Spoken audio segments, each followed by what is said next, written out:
வணக்கம். மாலை நேர செய்திகள். முதலில் தலைப்புச் செய்திகள். காப்போத உயர்தர பரீட்சை பிற்போடப்பட்டுள்ளதாக பரீட்சைகள் திணைக்களம் அறிவிப்பு. அனர்த்தங்களால் பாதிக்கப்பட்டோருக்கு சகல ஏற்பாடுகளும் தயார். பந்துல குணவர்த்தன குற்றப்புலனாய்வு திணைக்களத்தில் முன்னிலை. இலங்கையின் கிழக்கு கடற்கரையை நோக்கி நகரும் காற்றழுத்த தாழ்வு மண்டலம். அனுர அரசுக்கு எதிராக ஜோதிடர்களை நாடும் முன்னாள் அரசியல்வாதிகள். வெள்ளத்தில் மூழ்கிய யாழ் போதனா வைத்தியசாலை. பணிப்பாளர் சத்தியமூர்த்தியின் அறிவிப்பு. ட்ரம்பின் அமைச்சரவைக்கு வெடிகுண்டு மிரட்டல். அமெரிக்காவில் பரபரப்பு. தொடர்பென விரிவான செய்திகள். சீரற்ற காலநிலை காரணமாக உயர்தர பரீட்சையை மேலும் 3 நாட்களுக்கு நடத்துவதில்லை என பரீட்சைகள் திணைக்களம் தீர்மானித்துள்ளது. உயர்தர பரீட்சை டிசம்பர் 4ஆம் திகதி மீண்டும் ஆரம்பிக்கும் என்று பரீட்சைகள் திணைக்களம் அறிவித்துள்ளது. கொழும்பில் இன்று விசேட செய்தியாளர் மாநாடு ஒன்று தற்போது பரீட்சை ஆணையாளர் நாயகம் அமித் ஜெயசுந்தர தலைமையில் நடைபெற்றது. அதன்படி 3 நாட்களுக்கு ஒத்திவைக்கப்பட்ட உயர்தர பரீட்சை மோசமான காலநிலை காரணமாக மேலும் 3 நாட்களுக்கு ஒத்திவைக்கப்படுவதாக அவர் தெரிவித்துள்ளார். உயர்தர பரீட்சை எதிர்வரும் 26ஆம் திகதி முதல் 29ஆம் திகதி வரை நடைபெறாது என முன்னர் அறிவிக்கப்பட்டிருந்தது. அதன்படி 6 நாட்கள் விடுமுறைக்கு பின்னர் உயர்தர பரீட்சை டிசம்பர் 4ஆம் திகதி புதன்கிழமை மீண்டும் ஆரம்பமாக உள்ளது. பாதுகாப்பு நிலையங்களில் தங்க வைக்கப்பட்டுள்ள மக்களுக்கு சமைத்த உணவுகளை வழங்குமாறு பிரதேச செயலாளர்களுக்கு அறிவுறுத்தப்பட்டுள்ளதாக யாழ்ப்பாண மாவட்ட பதில் அரசாங்க அதிபர் மருதலிங்கம் பிரதீபன் தெரிவித்துள்ளார். அத்தோடு நண்பர்கள் மற்றும் உறவினர்களது வீடுகளில் தங்கியிருக்கின்ற சந்தர்ப்பத்தில் அவர்கள் தங்களால் சமையலை செய்ய முடியாது என்று பிரதேச செயலர்கள் ஊடாக உறுதிப்படுத்துகின்ற பட்சத்தில் அவர்களுக்கு உலர் உணவுப் பொருட்களை வழங்குவதற்கான ஏற்பாடுகளும் மேற்கொள்ளப்பட்டுள்ளதாகவும் அவர்கள் குறிப்பிட்டுள்ளனர். இது குறித்து மேலும் தெரிவித்த அவர், தற்போது பெய்து வரும் அடைமழை காரணமாக பாதிக்கப்படுகின்ற மக்களை உயர்தர பரீட்சை நடக்கின்ற பாடசாலைகளை தவிர ஏனைய பாடசாலைகளில் தங்க வைப்பதற்கு ஏற்பாடுகள் செய்யப்பட்டுள்ளன. பல தொண்டு நிறுவனங்களும் தனிநபர்களும் எங்களை தொடர்பு கொண்டு உதவி செய்வதற்கு முன்வந்திருக்கின்றனர். அந்த வகையில் அந்தந்த பிரதேச செயலகங்களில் ஒரு முறை ஏற்படுத்தப்பட்டு அங்கு ஒரு பொறுப்பான பதவிநிலை உத்தியோகஸ்தரின் தலைமையிலே வழங்கப்படுகின்ற உணவுப் பொருட்களை அல்லது வேறு பொருட்களை சேமித்து வைத்து தேவையின் அடிப்படையில் பொதுமக்களுக்கு வழங்க ஏற்பாடுகள் செய்யப்பட்டிருக்கின்றன.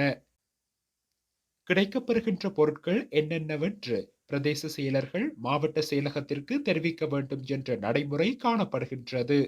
அத்துடன் மேற்படி பொருட்களை மாவட்ட செயலகத்தில் அமைக்கப்பட்டிருக்கின்ற கரும்பு பீடத்திலும் வழங்க முடியும். இவ்வாறு வழங்கப்படுகின்ற பொருட்கள் பிரதேச செயலகங்களுக்கு முன்னுரிமையின் அடிப்படையில் வழங்கப்படும். பின்னர் அவை தேவையின் அடிப்படையில் மக்களுக்கு பகிர்ந்து அளிக்கப்படும். பாதுகாப்பு நிலையங்களுக்கு செல்ல வேண்டிய தேவை ஏற்பட்டால் மக்கள் தயக்கமின்றி அங்கு செல்ல முடியும். உங்களுக்கு தேவையான வசதிகளை வழங்குவதற்கு பிரதேச செயலகங்களில் உள்ள உத்தியோகஸ்தர்கள் தயாராக உள்ளார்கள் என்றும் தெரிவித்துள்ளார். தனது வாழ்க்கையில் முதல் முறையாக அமைச்சரவை தீர்மானங்கள் தொடர்பில் குற்றப்புலனாய்வு திணைக்களத்திற்கு விசாரணைக்காக வருகை தந்துள்ளதாக முன்னாள் அமைச்சர் பந்துல குணவர்த்தன தெரிவித்துள்ளார். சந்தேகத்திற்குரிய மருந்து பொருள் கொள்வனவு தொடர்பான விசாரணைக்கு இன்று குற்றப்புலனாய்வு திணைக்களத்தில் முன்னிலையாகிய போதே அவர் இதனை கூறியுள்ளார். கடந்த அரசாங்கத்தில் அங்கீகரிக்கப்பட்ட சந்தேகத்திற்குரிய மருந்து பொருட்களை கொள்வனவு செய்தமை தொடர்பான விசாரணைகளை குற்றப்புலனாய்வு திணைக்களம் முன்னெடுத்து வருகின்றது. அந்த வகையில் கடந்த அரசாங்கத்தின் அமைச்சரவை தீர்மானங்களுக்கு எதிராக தற்போது விசாரணைகள் நடாத்தப்படுகின்றன. இதன்படி கடந்த சில நாட்களாக கடந்த அரசாங்கத்தை பிரதிநிதித்துவப்படுத்திய பல அமைச்சரவை அமைச்சர்கள் வாக்குமூலங்களை வழங்குவதற்காக குற்றப்புலனாய்வு திணைக்களத்திற்கு அழைக்கப்பட்டிருந்தமை குறிப்பிடத்தக்கது. வங்காள விரிகுடாவில் கடந்த 23ஆம் திகதி உருவாகிய காற்றழுத்த தாழ்வு நிலை ஆழ்ந்த காற்றழுத்த தாழ்வு மண்டலமாக உருவாகியுள்ளதாக யாழ் பல்கலைக்கழகத்தின் புவியியல் துறையின் தலைவர் நாகமுத்து பிரதீபராஜா தெரிவித்துள்ளார். தாளமுக்கமானது முல்லைத்தீவிலிருந்து கிழக்கு வடகிழக்கு திசையில் 215 கிலோமீட்டர் தொலைவில் காணப்படுகின்றது. இதன் நகரும் வேகம் மிக மிக குறைவாகவே உள்ளதுடன் இன்று காலையிலிருந்து மணிக்கு 3 கிலோமீட்டர் வேகத்தில் நகர்கின்றது. வடக்கு மற்றும் கிழக்கு மாகாணங்களில் வானிலை ரீதியாக தற்போது ஒருவித அமைதி நிலவுகின்றது. இந்த ஆழ்ந்த காற்றழுத்த தாழ்வு மண்டலத்தின் நகர்வு வேகத்தை கணக்கிட்டால் இந்த அமைதி நிலையற்றது. குறிப்பாக வடக்கு மற்றும் கிழக்கு மாகாணங்களில் இன்று இடையிடையே சற்று கனமழை கிடைக்கும். இந்த மழை இடைவெளி பல இடங்களில் வெள்ள நீர் வடிந்து கடலை சென்றடைவதற்கு வாய்ப்பான காலமாக காணப்படும். ஆனால் நாளை மற்றும் நாளை மறுதினமும் வடக்கு மாகாணத்தின் பல பகுதிகளுக்கு கனமழை கிடைக்கும் வாய்ப்புள்ளது. தற்போது வடக்கு மாகாணத்தில் காற்றின் வேகம் சற்று அதிகரித்துள்ளது. இது எதிர்வரும் 30ஆம் திகதி வரை தொடரும். இன்று காலை நிலவரப்படி பல குளங்களின் நீர்கொள்ளளவு மிக உச்சநிலையை எட்டியுள்ளது. எனவே அக்குளங்களின் கீழுள்ள மக்கள் அவதானமாக இருப்பது அவசியம் என்றும் குறிப்பிட்டுள்ளார். சமகால அனுர அரசாங்கம் எவ்வளவு காலம் நீடிக்கும் என்பது குறித்து முன்னாள் அரசியல்வாதிகள் ஆலோசித்து வருகின்றனர்.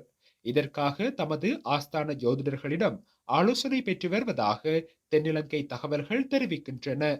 பொது தேர்தலின் போது சரியான முறையில் செயற்பட்ட போதும் தாம் தோல்வியடைந்துள்ளதாக பல முன்னாள் நாடாளுமன்ற உறுப்பினர்கள் மனவேதனையில் உள்ளனர். இந்நிலையில் மீண்டும் தாம் நாடாளுமன்றம் செல்ல என்ன செய்ய வேண்டும் என்பது குறித்து ஆராய்ந்து வருகின்றனர். கடந்த அரசாங்கத்தில் பிரபல்யமாக இருந்த பல அரசியல்வாதிகள் ஜோதிடர்களின் இல்லங்களில் முகாமிட்டுள்ளதாக தெரிய வருகின்றது. தற்போதைய அரசாங்கத்தை தோற்கடிக்க வழிமுறைகள் உள்ளதா என்பது குறித்தும் பலர் பரிசீலித்து வருவதாக அரசியல் மட்ட தகவல்கள் தெரிவிக்கின்றன. சீரற்ற காலநிலையினால் யாழ்ப்பாணம் நீரில் மூழ்கியுள்ள நிலையிலும் யாழ் போதனா வைத்தியசாலை முழுமையான சேவையை வழங்குவதாக வைத்தியசாலையின் பணிப்பாளர் தங்கமுத்து சத்தியமூர்த்தி தெரிவித்துள்ளார். தொடர்ந்து மழை பெய்து கொண்டிருப்பதால் சாதாரண வைத்திய சேவைகளை வழங்குவதில் சிக்கல்கள் இருக்கக்கூடும் என அறிவித்திருந்தோம். இருப்பினும் பெரும்பாலான ஊழியர்கள் மக்களுக்கான சேவைகளை வழங்க வேண்டும் என்ற நோக்கத்தில் கடமைக்கு வந்துள்ளார்கள். ஆகையால் அனைத்து சேவைகளும் வழமை போல நடைபெறுகின்றன. யாழ்ப்பாணம் போதனா வைத்தியசாலையின் சில விடுதிகளுக்குள் வெள்ளம் புகுந்துள்ளது. அந்த வெள்ளத்தை வெளியேற்றுவதற்கான நடவடிக்கைகளில் ஈடுபட்டு வருகின்றோம். அனர்த்தம் காரணமாக விபத்துக்களால் பாதிக்கப்பட்ட அல்லது தொற்று நோயால் பாதிக்கப்பட்டவர்கள் இனிமேல் தான் யாழ்ப்பாணம் போதனா வைத்தியசாலைக்கு வருகை தருவார்கள் என எதிர்பார்க்கப்படுகின்றது. அத்துடன் எதிர்காலத்தில் டெங்கு தாக்கத்தினால் பாதிக்கப்பட்டவர்களும் வைத்தியசாலைக்கு வருகை தரக்கூடும் என எதிர்பார்க்கின்றோம். ஆகையால் அவர்களுக்கு தேவையான சிகிச்சைகளை வழங்குவதற்கு நாங்கள் தயாராக இருக்கின்றோம். வைத்தியசாலை ஊழியர்களின் வீடுகளுக்குள் தண்ணீர் புகுந்து அவர்களும் பாதிக்கப்பட்டுள்ளதால் அவர்களது வரவு குறைவாகவே இருக்கும் என்ற அடிப்படையில் தியேட்டர்களின் சேவைகள் அல்லது சத்திர சிகிச்சைகள் இடம்பெறாது என அறிவித்திருந்தோம்.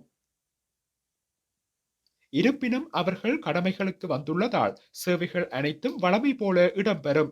பிரதான சத்திர சிகிச்சை கூடத்தில் 8 சத்திர சிகிச்சை பிரிவுகள் உள்ளன. அந்த அனைத்து பிரிவுகளிலும் வழமை போல சத்திர சிகிச்சைகள் இடம்பெறுகின்றன. எனவே மக்கள் வழமை போல சேவைகளை பெற்றுக்கொள்ளலாம் என தெரிவித்துள்ளார். அமெரிக்க ஜனாதிபதியாக தேர்ந்தெடுக்கப்பட்டுள்ள டொனால்ட் ட்ரம்பின் புதிய அமைச்சரவை உறுப்பினர்கள் மற்றும் வெள்ளை மாளிகை அதிகாரிகள் குழுவிற்கு வெடிகுண்டு மிரட்டல் விடுக்கப்பட்டுள்ளது பரபரப்பை ஏற்படுத்தியுள்ளது. கடந்த 2 நாட்களாக இந்த அச்சுறுத்தல்கள் விடுக்கப்பட்டுள்ளதாக வெளிநாட்டு ஊடகங்கள் செய்தி வெளியிட்டுள்ளன. அச்சுறுத்தல்களுக்குள்ளானவர்களுக்கு பாதுகாப்பு நடவடிக்கைகள் எடுக்கப்பட்டுள்ளதாக வெள்ளை மாளிகை செய்தி தொடர்பாளர் கரோலின் லெவிட் தெரிவித்துள்ளார்.